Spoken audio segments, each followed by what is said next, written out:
La concurrence au cinéma. Leur film Marvel explose le box-office. Après plusieurs épisodes ratés, DC Comics tente d'avoir leur part du gâteau. Ils décident alors de mettre le réalisateur Todd Phillips, Road Trip, Very Bad Trip 1, 2 et 3, aux commandes. À la fois producteur, réalisateur et scénariste, il met en scène le rival le plus iconique de Batman, le Joker. Avec autant de contrôle sur ce projet et un budget restreint face à la concurrence, le film de super-héros peut-il prétendre au film d'auteur ? Pour y répondre, on va analyser de la direction artistique, lumière, couleur ainsi que de la mise en scène. Ensuite, on va voir dans quel monde Joker évolue et son personnage. Pour terminer, on va faire une synthèse de l'ensemble en se penchant sur la direction générale. Les images sont nappées de filtres pour dépeindre facilement des atmosphères. On retrouve l'orange and teal, bleu, une combinaison de couleurs très répandue dans le cinéma actuel. La nuit est bleue, froide et évoque la solitude. La lumière est orange, chaude et évoque la pesanteur. Le film oscille entre le contraste et la présence de ces deux couleurs. En plus d'être surexploitée, elle crée une esthétique lassante où les images se ressemblent toutes. L'ensemble est aussi ponctué d'autres teintes. La folie est verte, la ville est noire, puis rouge et noir lorsque le peuple se révolte. Des couleurs assez banales, mais néanmoins efficaces. Les lumières le sont tout autant. La ville est habillée de néons aux couleurs saturées. Ceux des intérieurs sont tellement puissants qu'ils semblent sortir d'un film de science-fiction. Les éclairages sont seulement utilisés pour accentuer des sentiments. Par exemple, la scène dans le bus, le Joker fait des grimaces à un enfant pour le faire rire, le visage de l'enfant est lumineux, la mère se retourne, la lumière sur son visage oscille, elle est dérangée. Le visage de l'enfant se retourne et se fond dans le noir, il s'efface face à sa mère.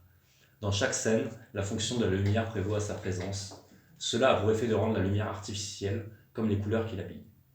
La mise en scène est tout aussi convenue. Pour augmenter le malaise de ces scènes, il use d'artifices déjà éculés. L'utilisation du plan incliné pour évoquer un malaise, le dézoom du personnage battu, couché au sol dans une ruelle vide, pour créer de l'empathie, de la solitude. La dernière partie est ponctuée de multiples ralentis inutiles afin de classifier le héros. Il y a même le plan de super-héros avec des personnages marchant face caméra au ralenti. La mise en scène manque d'originalité et n'est que fonctionnelle. La scène de Joker sur le plateau de la vedette tombe à plat. Le montage alterné entre le plateau et la diffusion à la télé reste trop ancré dans le plateau. Il est quasiment impossible de se faire une idée de la diffusion, tant on reste proche des deux protagonistes. L'image symbolique où il trône à côté du cadavre ne reste qu'une seconde. Tout s'enchaîne trop vite et n'est pas assez marqué. Todd Phillips rate la majorité de ses séquences, notamment la course-poursuite avec les deux policiers. Ces personnages étant caricaturaux, le spectateur sait donc que le gros flic n'arrivera pas à le suivre. Aucune tension n'est posée. La distance entre le Joker et ses poursuivants n'est jamais visible. Lors de la traversée de la route, le danger n'est pas assez présenté. Les véhicules viennent de biais et dans l'axe du personnage.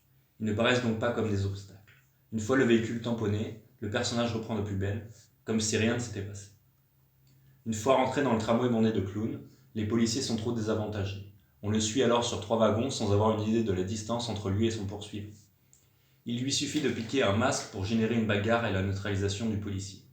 Cet enchaînement paraît surfait. Le Joker part alors posant le masque dans une poubelle et fait une pirouette. Cette réaction est aussi ridicule que la tâche était aisée. Tout ce qui se passe s'enchaîne trop facilement, rien n'est tangible. Le sujet de chaque scène et image est travaillé au détriment du reste. Seul le sujet est prédominant, le reste est flou, sans saveur. Le regard n'a que peu d'intérêt à se balader. La profondeur de l'image, que ce soit au niveau de sa composition ou de son champ, est pauvre. Tous les détails ont les mêmes couleurs et sont mis sur le même plan.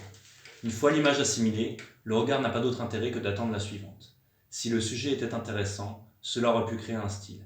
Malheureusement, tout est si fade et direct que rien n'a de substance, d'épaisseur. C'est aussi le cas pour ces personnages, tous désagréables et superficiels. Tout le monde est égoïste et ne possède aucune once de bonté. L'enfant pur s'efface derrière la mère intolérante. La mère aimante se transforme petit à petit en monstre. Les riches tapent et se moquent du pauvre fou. Aucun n'est humain parce qu'ils sont uniquement utilisés à des fins scénaristiques. Les riches sont des gros porcs violents. L'agent de sécurité fait juste son travail. La psychiatre fait mal son boulot. Ils ne sortent jamais de leur rôle, toujours déplaisants. Aucun n'a de détails ou de mimiques propres. Le jeu d'acteur accentue cela, vu qu'il est totalement conventionnel. Les acteurs médiocres se confondent dans leurs personnages clichés. Mis à part Joaquin Phoenix, aucun acteur ne marque par son jeu. Ils exécutent machinalement des rôles déjà vus et revus. Étant donné leur superficialité et leurs clichés, ils s'oublient aussi rapidement qu'ils ont été assimilés. Le Joker ne fait pas exception. Il a des désordres mentaux et fait un métier aux antipodes de son état. C'est un clown triste, véritable perdant en plein burn-out. La folie dans le sens trouble, désordres mentaux et maltraité. La maladie est très peu abordée durant le film et avec ses clichés habituels. Personne n'est tolérant avec son état. Personne n'est compréhensif. Tout le monde le pointe du doigt et le rejette pour ses troubles. S'il est ainsi, c'est parce que personne ne s'occupe de lui, que ses médicaments ne font pas effet et que sa psychiatre est nulle. Son trouble mental est montré dans une seule scène. Ce dernier fantasme une liaison amoureuse avec sa voisine. On découvre alors la vérité dans une séquence Fight Club. On voit 2 fois la même scène, la première où il est accompagné de sa voisine, puis la réalité où il est seul. En plus d'être tournée de manière sensationnelle, elle casse l'ambiguïté entre la raison et la folie. Si sa folie est ici imagée, donc le reste du temps il est pleinement conscient.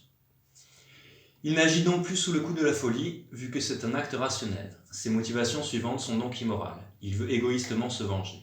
Cependant, ses raisons sont totalement contradictoires. Il se plaint que tout le monde le juge sur ses troubles mentaux, mais il va tuer sa mère à cause des siens.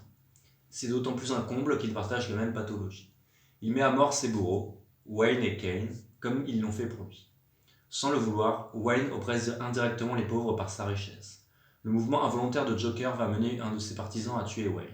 Le présentateur tue la carrière de Joker et se moque de lui. Joker tue le présentateur après avoir tourné au ridicule son émission. Tantôt misérable, tantôt stupide et contradictoire, le personnage est d'autant plus mauvais qu'il est exagéré.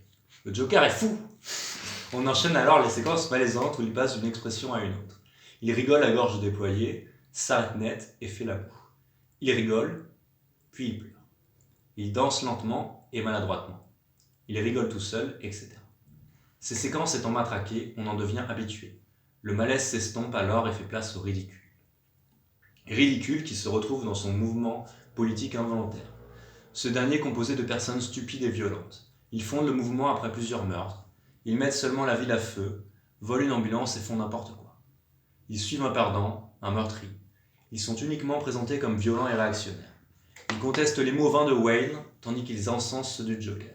Ils veulent du renouveau, Joker agit comme c'est beau. Ils veulent des projets tangibles, ils suivent un fou sans idée. Suivre les déboires d'un personnage misérable et méprisable dans un univers unidimensionnel au personnage désincarné est désagréable. La prestation des acteurs est tellement conventionnelle qu'elles sont éclipsées par la performance de Joaquin Phoenix. J'ai pas compris. Cependant, ce dernier joue un rôle sans profondeur et caricatural. Le voir sans cesse rire et se dandiner finit par exaspérer un acteur et sous-exploité. Évoluer dans un univers qui fait du surplace et où tout s'imbrique sans lien et sans cohérence est ennuyant. Le film est ainsi une succession de scènes caricaturales aux personnages désincarnés et désagréables. Tout est fait pour qu'on soit mal à l'aise et pour que la violence impacte. À force de baigner dans cette ambiance malsaine et artificielle, plus rien n'a de substance. Ce qui devait choquer devient banal, ce qui devait déranger devient ridicule. Le ton du film en devient d'autant plus désagréable que l'on suit un personnage ambivalent et pas attaché. Il est à la fois misérable, parce qu'il a des troubles mentaux, qu'il est pauvre et que tout ce qui lui arrive est horrible, puis d'un autre côté, il est juste un homme faible, qui sombre rationnellement dans la violence et qui commet des actes atroces sans y porter aucune importance. Son état n'est pas évolutif. Tout s'enchaîne sans véritable liant, passant d'atrocité en atrocité. Le final, tant attendu, est d'ailleurs tout aussi plat que le reste du film. Todd Phillips offre donc avec Joker un spectacle abject et contradictoire. Il tente de donner une image positive du fou en ressassant les clichés et en mélangeant l'immoral à la morale. Il encense les marginaux et les minorités tout en se moquant des gens de petite taille. Il fait l'apologie de l'expression de soi en utilisant une technique industrialisée et éculée. À force d'exagérer et de tout amplifier, l'ensemble tombe à plat et reste sur le même ton. Il offre au Joker, le moins fou de tous, une genèse ridicule où il est adulé d'être un perdant assumé par des minables. En faisant passer le film industriel et conventionnel Joker pour un film d'auteur, DC Comics a réussi son pari. Joker est un succès et obtient le record d'entrée pour un mois d'octobre. Ce qui amène à se poser la question. Quel est le plus grand spectacle entre Ce qui amène à se poser la question. Quel est le plus grand spectacle entre la médiatisation d'un film et le film lui-même ?